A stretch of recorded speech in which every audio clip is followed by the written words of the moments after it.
Hello everybody, this is Allshouse Gaming and welcome back to another episode of Let's Play Disco Elysium. In the previous episode, we managed to get the Hardy Boys to give up the truth about the matter, that they didn't kill the armored mercenary. That in fact, he was already dead by the time they were, hanging him. Not only that, but we also discovered that Classier is, well, a fake name, obviously, and that they hung him in order to cover up in order to protect her. But we did still get a primary suspect in said murder. One of the Hardy Boys, a girl by the name of Ruby. We got no clue where it is, but we might be able to get somebody to give her up.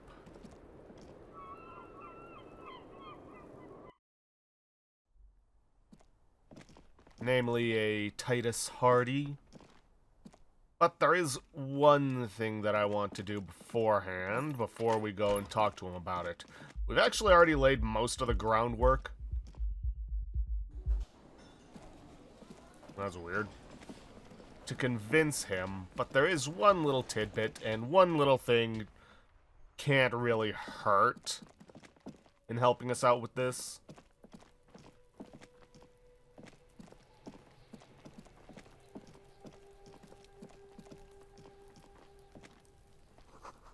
The winch mechanism has been oxidizing for some years. And that should be about it.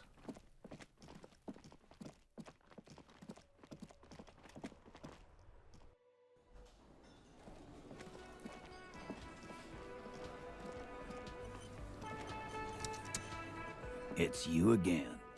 What is it?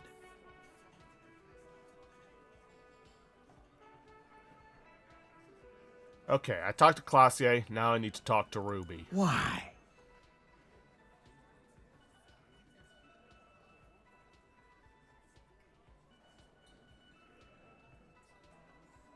I suspect she killed the victim. That's why. Sounds like you want to push this steaming pile of shit on anyone. And now you pick Ruby. Well, not on my watch you won't. Ruby's one of us. We're not gonna throw her under your moral intern steamroller. Fuck that shit. And fuck you too, He throws a glance at Titus as the last syllable leaves his lips. The big guy's sighs. Ruby is missing. If you hide from the police in a murder investigation, you become a suspect. You know how it works, guys. That's nothing. That's just legalese. You don't even have a sound theory. I don't want to be rude, but we're trying to get some R&R here. Think you could fuck off now? I think we'll keep sticking around, Titus. You'll be surprised at how quickly a theory presents itself if you keep looking. Alrighty then. Now, this is normally an impossible 18 logic check, but as you can see, there's a lot of stuff that we can find that can give us a massive boost. We found the key in the Union box, we saw the winch outside, we reconstructed the murder scene, found the antique rifle, Classier gave a motive, the secret route, the pinball workshop, gives a massive one, so getting that is pretty useful. And we also established that Ruby is a drug trader. Let's give it a shot, 83%. A sudden flash of lightning in your neocortex. The hostel cafeteria is lit by its airy blaze. Floor plans, bullet trajectories, webs of human emotion, all channeled into a single thought. Why are you so sure Ruby didn't off him? Because she was here, all night, with us. He's cobbling together shit so he can put her away. It's Cop 101. She was here all night? 11:30 to 12:15? She was here during all that time? Yeah, with us, drinking, near the stage there. Really? She didn't go out for a fresh air, for one smoke? No.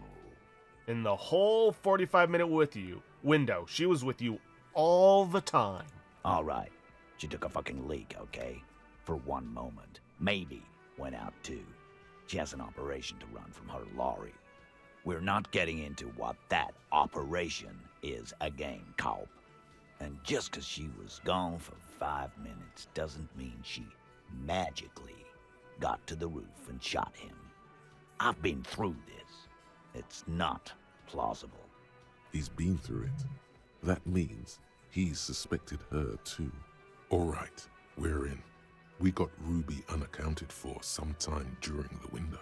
This was crucial. Now let's place her on that roof.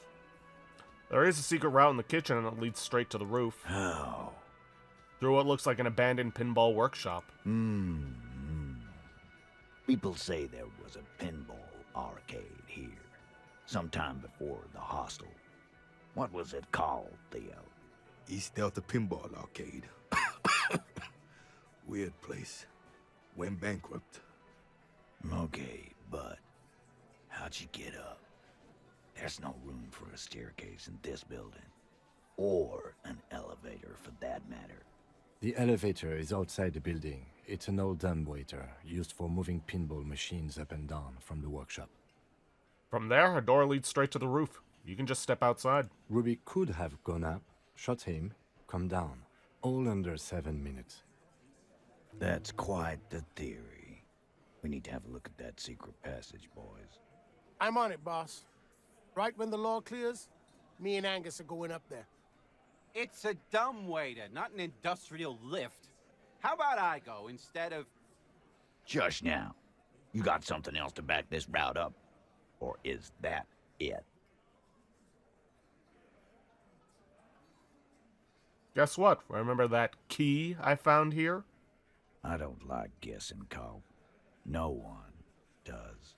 It opens the steel door in the kitchen, the one that leads upstairs to the roof.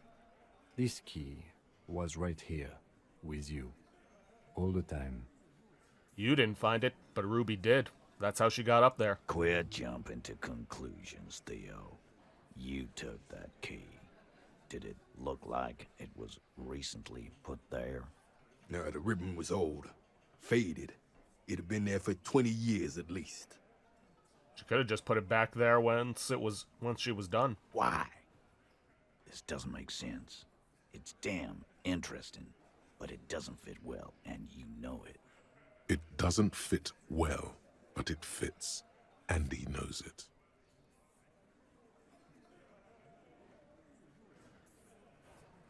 Have you noticed the winch out back? The outer wall of the whirling? I've seen the winch. I'm not blind. You saying it's part of the elevator she used to get up there? That's right. That's one mystery down then. An architectural mystery. Doesn't much concern Ruby, does it? You do agree the shot came from the roof, right? Why not? You can't draw a straight line into Clausia's window from any of the surrounding buildings. Not from what I know about Martinez. Maybe from the coast. But like I said, I've been too busy dealing with you idiots. So no, I don't think it was a sniper.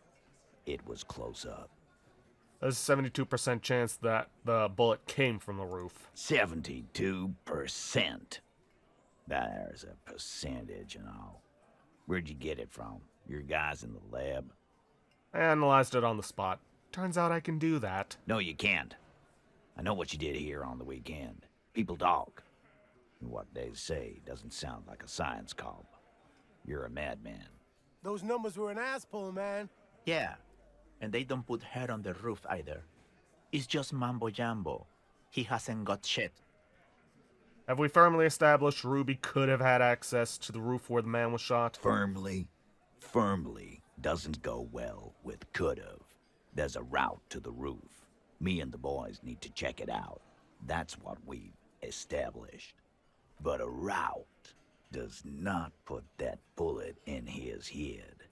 A gun does that, and Ruby doesn't carry one. Phase 2, murder weapon. Get a gun in her hand. If not that, then at least a shadow of a doubt, in the shape of a gun. There are weapons like this just lying around in Martinez. That looks antique. A Belle McGrave. It's inoperable. Where'd you get it? There's a cellar under the bookshop. It was hidden there, with others, just like it. 20, maybe 30 rifles, Titus. Also broken, but still, there were too many. And there must be other caches too. God damn it. We need to close that dump down for good. Okay, I see your point. There are guns lying around. Damn it. I thought we'd found all the old spots. Why was that still there? We just missed one. Ruby doesn't know this place, boss. Just these cops digging up shit.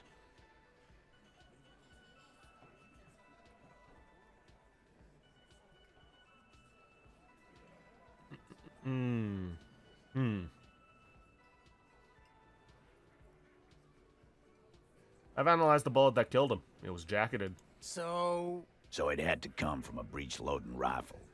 Military grade. Not even you militia monkeys have those. This goes against your short-range theory. If the murder weapon was military grade, how did Ruby get it? You just showed him a breech loading gun. I just showed you a breech loader that any child could have. A broken old broomstick is what you showed me. But point taken. Time to really close the deal. Show them the bullet. This is the bullet that did it. 4.46 millimeter. The Bellama Grave uses the same caliber. The blonde man looks at the mushroomed Deathbringer in the evidence bag and says, Yeah, the bitch is jacketed all right. 4 millimeter too. "Whoa." Well, goddamn. It's not proof, but it's a possible murder weapon. Close to her. Too damn close. You have been thorough. I'll give you that. I didn't say I'd prove she had the murder weapon, just that we need to find her. All right. Keep talking. I'm getting a bit curious about some things myself. T, we're not seriously considering it, are we? Ruby wouldn't do this. Why would she do something like this? Phase 3. Motive. The last component. Glossier told me some pretty interesting things about Ruby. Yeah. Like what? Apparently she had a thing for Glossier. A thing? You mean? Yeah, but they're both girls. Girls like girls too, Angus, sometimes. This is one of those times. She liked Glacier. Come on, guys. She hangs out with you meatheads. This cannot come as a surprise. yeah? No. Ruby's got more balls than a ball pit. You'd have to be an idiot not to. Guys, I'm not the only one who knew. Right? Knew what? First he says she's murdered him. Now she's a too? It's a lie. Come on, Glenn. She likes Monica's titties more than you do. Everyone knows which way the wind blows there. I did. I knew it. That's why she didn't fuck me at Fatty's birthday party. She didn't fuck you, 'cause you're 40, and you still live with your mom, Dennis. Glossier said she made advances on her, and she thwarted them. Ruby then threatened her and told her to end her relationship with the deceased. This is some sordid shit. It's also the kind of garbage our Miss Aronier puts out to cover her own ass. She told us. Ruby made her scared, and she spilled the beans. That Ruby is queer as cabaret. Now that I start thinking about it, I don't know why I didn't see it earlier. And that's okay. Some are queerer than others. You can still be a Hardy. But if you bring your own personal shit into our outfit, If that's the case, then it's not right. But it's not the case. Right? There are many pieces that fit together that way, Eugene. Face it. When Glossier came downstairs, Ruby appeared to know that something was wrong. Nah, man. That's just Ruby. She's got shit under control. That's her whole thing. That's why she's so good. Plus, man, it's like female intuition. You know, women talk to women. Which is sort of why we need someone on the team who they talk to. Or she knew what happened because she killed him. not so useful. Fucking hell.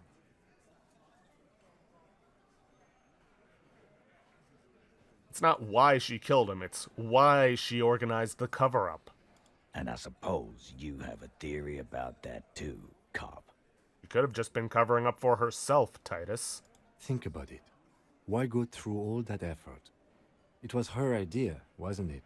The hanging. You went along, but she suggested it. She had, like, a fully formed plan and shit. Right when she came back downstairs. Really, Shanks? Claudia wanted to talk to another girl, that's all. She was just the first one up there. I could have come up with that plan if I'd have been first. Time for a logics demonstration. Okay, Eugene, let's assume you killed him. He scoffs. Think. You kill him. Get up there. Shoot him. Get down. Would you prefer to go on trial with your friends as part of a lynch mob, or alone for committing murder? The man is silent. If she used us to cover her own shit up, well, that's a serious violation of the Hardy Code, boss. Which is why she didn't. This is fucking stupid, Titus. This and the queer thing, all of it. Why aren't more of you defending her? This is fucking stupid, Titus. Glenn, I thought the same thing when she skipped town and left us in this shit. Oh, so he didn't rule her out completely. And she's skipped town. This is good. Titus, you have to see it. Things don't add up. We need to talk to her. Silence. He looks around the room. The old man in the corner nods. A very small nod. And a trickle of tobacco spit on his lip. This is the only option he cares for. Opinion. Yeah, I see it. There's one more thing I've been wondering about. Ever since you asked me where she is. Add it to your list of suspicions, if you want. I don't know. I don't know where she went. She just got up and left. Got real scared, too. Wouldn't tell me where. However hard I asked. Want to know why? Why? She was afraid I would tell you. Maybe she was right. By now, I probably would. She knew there's evidence on her, and she knew we'd find it. This is typical suspect behavior, why fleeing is always incriminatory.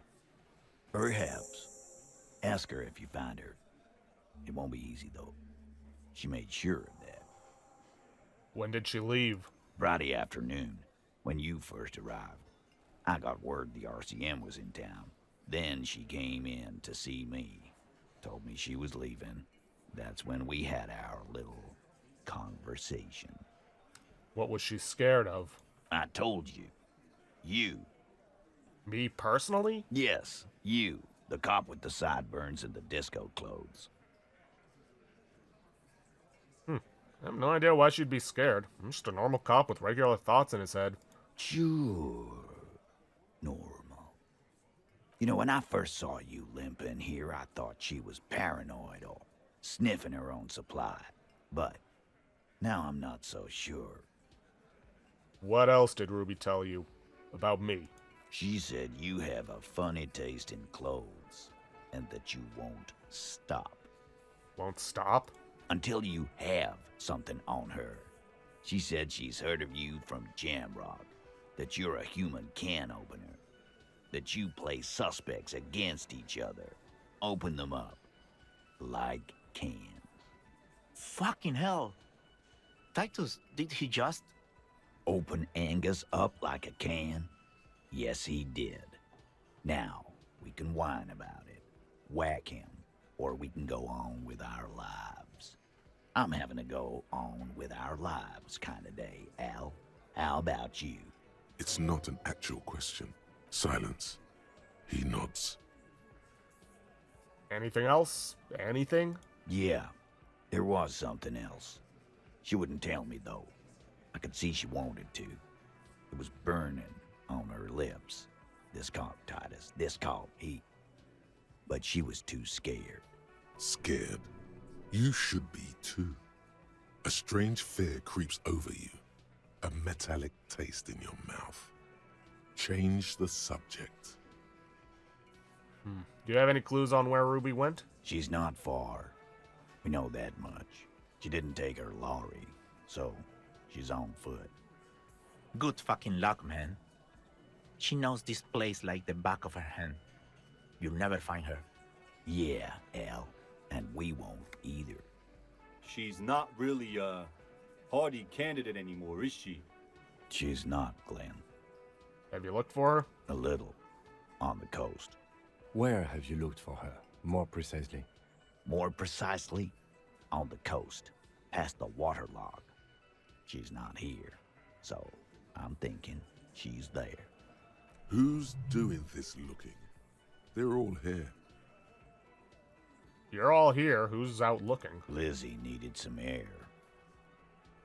So she didn't go tell Everard. No one goes to tell Everard anything. He knows what he has to know. Fast. It's called a radio, you believe. The gardener may have played you a game when she stormed out. She has her own plan. Can you tell me where on the coast I should start looking? Sure, there's some shit houses there. A cinderblock town. Fisherfolk there refuse to unionize. So, that's one place we haven't looked. I hear they have a shack where junkies sometimes crash. Time for you to step up. We will start there. One more question. What does Ruby look like?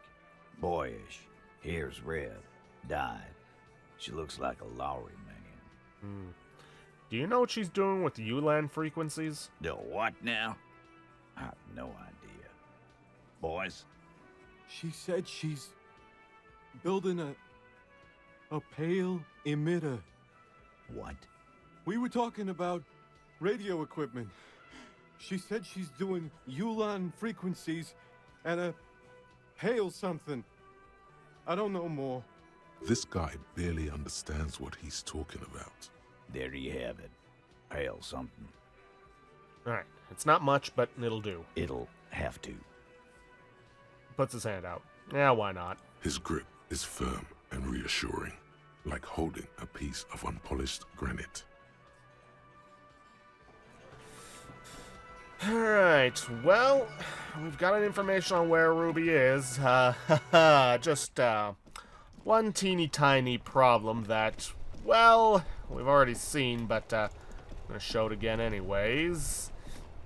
We, was hoping to get here a little bit quicker. We can't cross the waterlock. A crumpled billboard reading, "The sign billboard has fallen on the waterlock, keeping it open, and thus out of order." Yeah, we can't get across here. Until Wednesday, 7:15 a.m. Well, it's currently Tuesday. Evening, officers.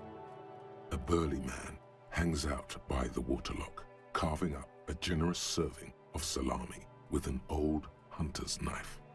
His eyes are fixed on a man stranded on the other side of the waterlock and on an enormous billboard that has fallen down into the canal between them. First things first, what are you doing here on the waterlock? My friend Barry the Butcher is stuck on the other side of the waterlock. I'm keeping him company and eating his salami. From the corner of your eye, you see a man in a yellow shirt and grey overalls waving at you from across the canal. He seems disappointed about the wreckage on the waterlock and the salami. Very good stuff.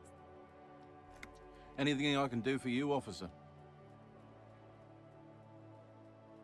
Do you know what caused this wreckage? Point at the smashed billboard in the canal. I wasn't here to witness it, but those look like tire tracks on that sign. Weird, huh? Then again, plenty of daredevil drivers in Rivershell. The words "daredevil driver" sound ominous to you. Too bad it also takes a year and a day to repair anything around here, especially a waterlock. The rest of the coast is closed off till then. Do you know what's further down the coast? Well, there's the fishing village, an abandoned fish market, a bizarro church. Not much use to the congregation, though. There always seems to be something wrong with it. Yeah, not really much else. Just bombed out ruins. Can I have some of that salami? Sure thing. It It is salty. It is savory.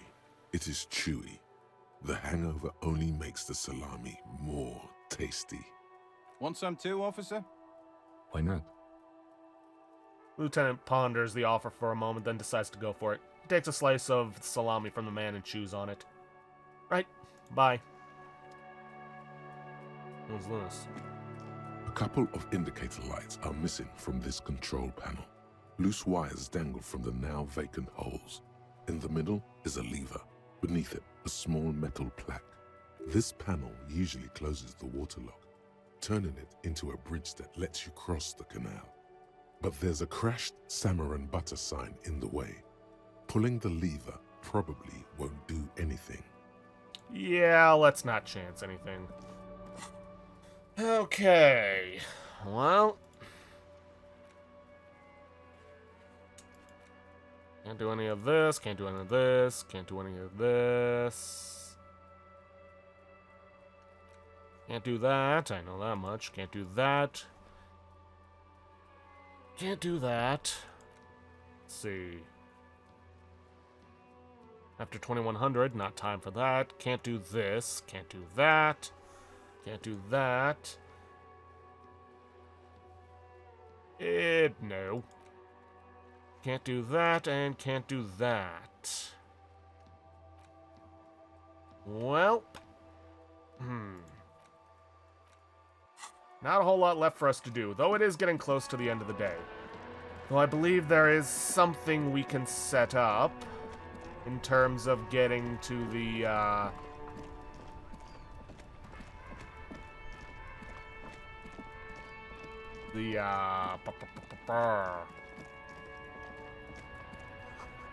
getting our gun back.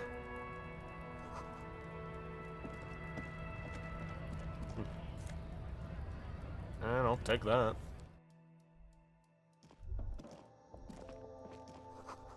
No roses in the window. Those aren't the flowers that were left for Classier.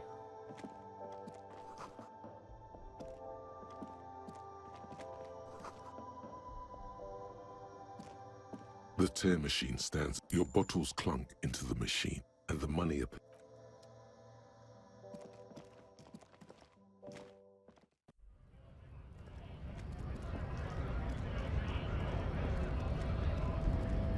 Alright. Anyways, what we are going to do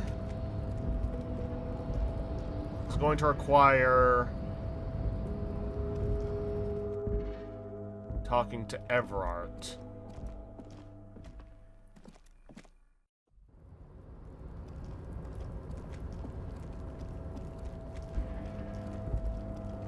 And believe it or not, yes, this is the only way we can get our gun back, and we want to get our gun back. We're going to really, really need it later on.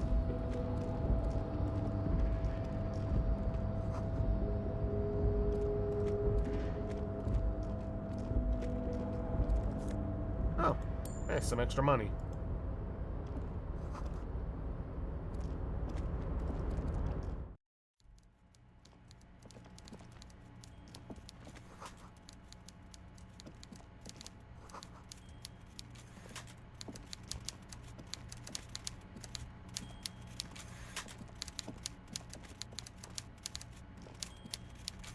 Mr. Dubois, a pleasure as always. You don't have to sit down this time, since you've already sat on that chair. Let's talk about my lost gun. Yes, your lost gun. My best men are on it. They're turning every stone, searching every playground, asking kids, grandmas, everyone. Your gun will be found, Harry. Let me assure you of that. It's just a matter of time and effort. The only way to find it seems to be working with him. He might even be holding your gun hostage. Wait, the gun may have been bought from Roy's pawn shop. Have your men factored that in? Yes.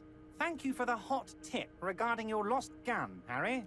My men have indeed factored in that you pawned it. Now, please, let the professionals do their job. Kick back, Harry, relax. I have great guys on this. You focus on what's important, building our relationship for the good of Martinez. It did not come as a surprise to him. He might actually not be bullshitting. Does this mean if I do things for you, I'll get my gun back? Damn it, Harry. That's exactly what it means. I'm only kidding, of course. He is not. Of course. I understand. We help you, you help us. I'm reconsidering opening that door you asked me to open. Perhaps it will help me somehow. A fantastic change of heart, Harry. Go talk to Manana down by the gates. He'll brief you and give you the key. And just like that, it's happening.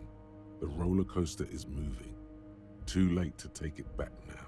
Just open one little door. You don't need to go in or anything. I just want that weasel to come home and see the unlocked door. That's it. Anything else we should discuss?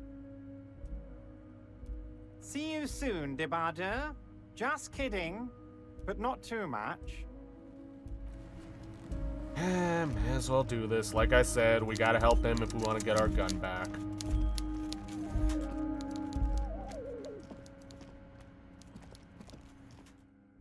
Plus, we do have to kill some time, because we can't continue the story until that water lock is fixed, and it won't be until tomorrow.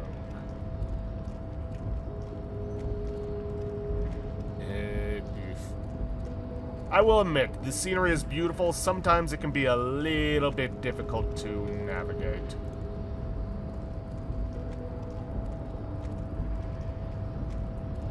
Oh, hold on, what's this?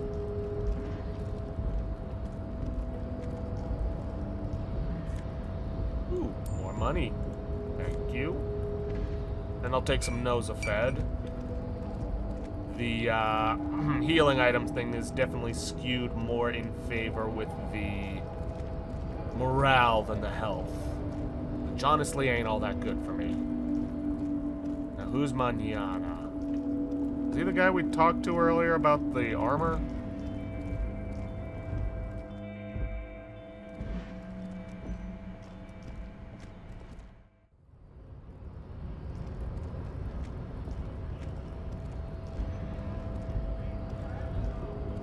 So, how'd you like our harbor? You've been in there, he means. Talked to the boss man too, probably. Was nice enough. It's but a rest area on the path leading across open plains. Right. You talk to the boss, eye to eye, like men of the plain. If you have any more questions, I'm set to talk. Everett said you have a key to a door. A key, huh? What door is this key supposed to open? He said it belonged to a weasel. Oh, say no more. I got you. I got that key right here. And let me tell you, it's mighty good of you to help us out during the strike. Working class solidarity, as they say.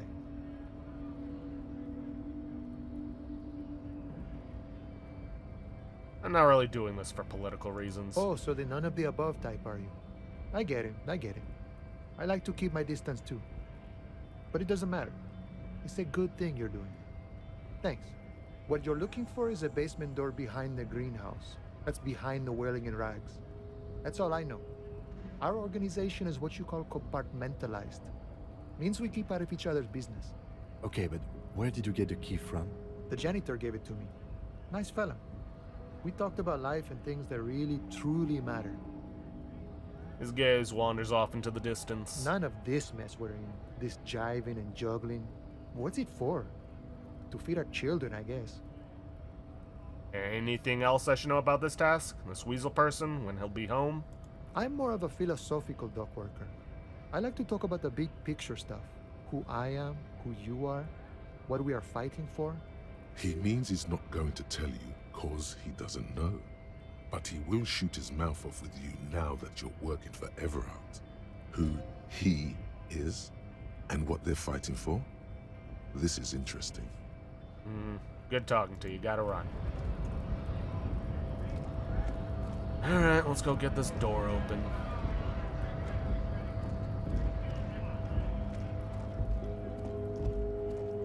Alright, basement door behind the whirling in rags. I believe that's the apartment.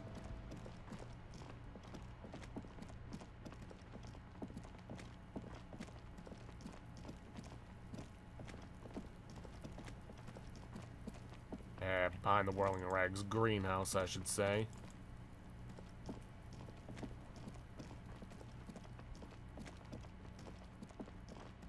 Right. Everyone asks you behind the greenhouse in the backyard to intimidate the occupant. Do what you have to do. Everyone has promised to give you info on the case in return. Well, more interested in info on my gun.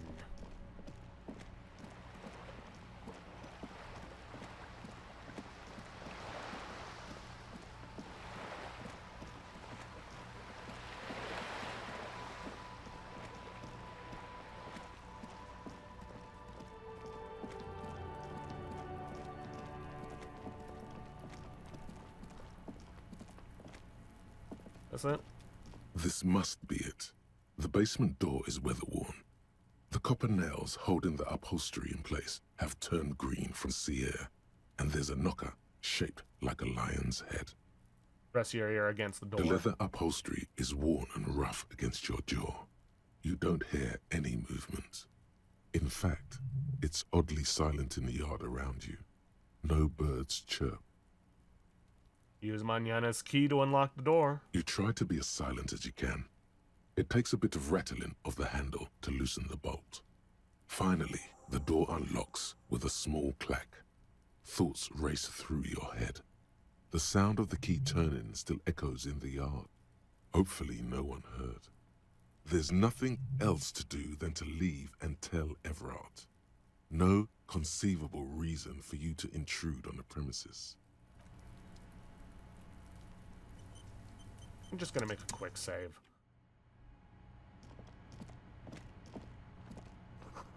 In World of Walking Sticks, Month of a Red Sun on the flag. This is the flag of Revachol, the suzerainty. What's with the sun? This isn't just one sun, but there are little suns dancing around the big sun. This is the sevenfold sun miracle. What's the sevenfold sun miracle? It's an optical atmospheric anomaly the first settlers saw. Happens in cold weather. 6 small suns around the big one. This complex halo phenomena is how old Revachol got its flag. Huh. Lieutenant, the old flag of the suzerain. Mm-hmm. The tenant is an old-fashioned guy. By old-fashioned, he means very right-wing. Don't bow to the flag. The flag doesn't seem to mind. It's just a colorful fabric with a sun sewn onto it. Like all feudal flags, it looks like a children's drawing. Whoever lives here admires fair-haired fantasy heroes with big muscles. I'm wearing a Sully dress shirt.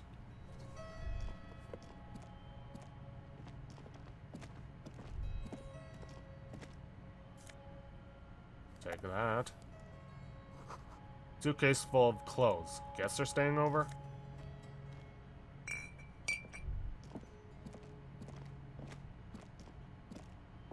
A row of mugs sits on the shelf. Each one depicts a human figure. A dark-skinned woman grinning amidst mysterious symbols. A broad-shouldered man shoveling potatoes, and others. Tap on the mugs. A little ring. Though cheerful, the images on the ceramic make you vaguely uncomfortable. There's something disdainful in the way the curves and lines of the bodies were drawn. What do I mean, uncomfortable? It looks like the artist is celebrating diversity, but underneath, he's just making fun of these people. I don't think I like the owner of this apartment. No one's telling you to like him. You might learn something from him, though. The lieutenant picks up one of the mugs, then puts it back down with a look of disdain. I'm beginning to feel better about breaking into this man's apartment. Whip out your Yellow Man mug and compare. Yes, your broken mug friend would feel very much at home here. The same humor, the same mocking lines. There's the missing tin soldier. Whoever lives here might have used the Whirling's container to dump his trash. And now they've drawn the ire of the Union. The plot thickens, as they say. An interesting little clue. Let's see where this goes. Clues have a way of magically connecting to other clues down the road. Perhaps you should break into apartments more often. You really think it's the same person who put the dead man's clothes in the trash? Who knows? I'm not expecting too much from this clothes in the trash lead either way. It might turn out to be some random local matter, but still, a nice coincidence. You could ask Everard who this person is once you're done here. Move on from the mugs. Smell of disinfectant in the room. Smells like chemicals. I think I've got a good idea. Alright, I am just gonna cut back to Everard, so I'll see you guys in just a moment. Alright, back here with Everard. Mr. Dubois, a pleasure as always. You don't have to sit down this time, since you've already sat on that chair. I've opened the door, you asked me. Can we discuss the murder now? I'm very glad to hear that, Harry. One question. You didn't actually happen to stumble in and see what's inside the apartment, did you? He's trying to figure out if you're lying.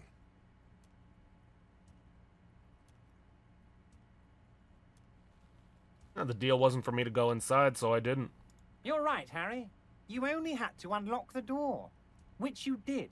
So we're all good here. He was testing you, and you succeeded. Now let's get down to brass tacks. It's time for men like me and you to figure out who's killed who and why. Real police work is gonna start happening now. I promise you, Harry, this is gonna be good. I heard about a connection between the lynching and the strike. I'd like to hear what you know about it. By now, I'm sure you've figured out who the dead man was working for. The bad guys. Wild Pines. Sent to scare us. Another violent measure of the top hats against us flatcaps. Yeah, we already know. Harry, this strike is the culmination of many, many mistakes made by the Wild Pines group. They tried to shut the strike down by sending in armed mercenaries. You mean our victim? A security contractor? Can you imagine that? Workers standing in peaceful protest, united in the spirit of fellowship, and they send hired killers to mow us down with machine gun fire? He performs a motion as if spraying bullets from a machine gun. I'm talking beasts, hardened killers from proxy wars in Yisut, Semenine, Saramoritsa, you name it, they've done it. Raping, killing, burning villages, killing little children for the Senorita Pineapple Company, Harry. Everything they did there, they brought over here. They want to turn Revachol into a third world slum. Honestly, the only thing they didn't do is kill the village elephant. Go on. Now, I haven't personally witnessed the brutalities out there. I have the luxury of staying in my container, you see. If I need to go somewhere, they just move my container. Wait, they moved the container? Yes, I'm an old man, Harry. My legs aren't what they used to be. They lift my office with that big crane. It's actually very fun. You should try it. But enough about me and my fun container. The killers the company hired, I think there were 3 of them, all hardened commando types. One of them got downright suicidal, getting drunk, violent, a little rapey. Even their own negotiator couldn't control him. That's your boy, the one who likes hanging out and trees. By negotiator, you mean Joyce? Harry, what you need to realize is, we dock workers are not pushovers. We got grit, Harry. This whole neighborhood does. Push us hard enough and we push back. And when we do, we push to kill. Who exactly did the pushing? There's a militant wing inside the Union. A group of people whose duties don't involve manual labor, but peacekeeping in the neighborhood. Making sure everything runs smoothly. That sounds a bit like organized crime. They're like you guys. Idealistic people who want to make sure bad things don't happen. And if they already have, well, punishment must follow. You know, you'd think at this point he'd already know that we know the truth, but whatever. Again, that sounds like organized crime. So these idealists killed our victim? One day Titus Hardy, leader of this peacekeeping faction, comes up to me and says, "Boss, socialist democratic fervor drove us to take it upon ourselves to kill this beast that was burdening the land." He probably worded it differently, but that was the idea. Sure sounded to me like they killed him. I gave them 2 weeks paid leave and told them to lay low to avoid retaliation. Aren't you worried we might arrest them for this? Oh, I'm not at all worried about that. These are not the kind of men who get arrested. They're Martinez boys, tough and gritty. I'd like to see the man who takes them in. Besides, I sent my lawyer girl to look after them. So he doesn't want to counter with a narrative that exonerates the Union. But why?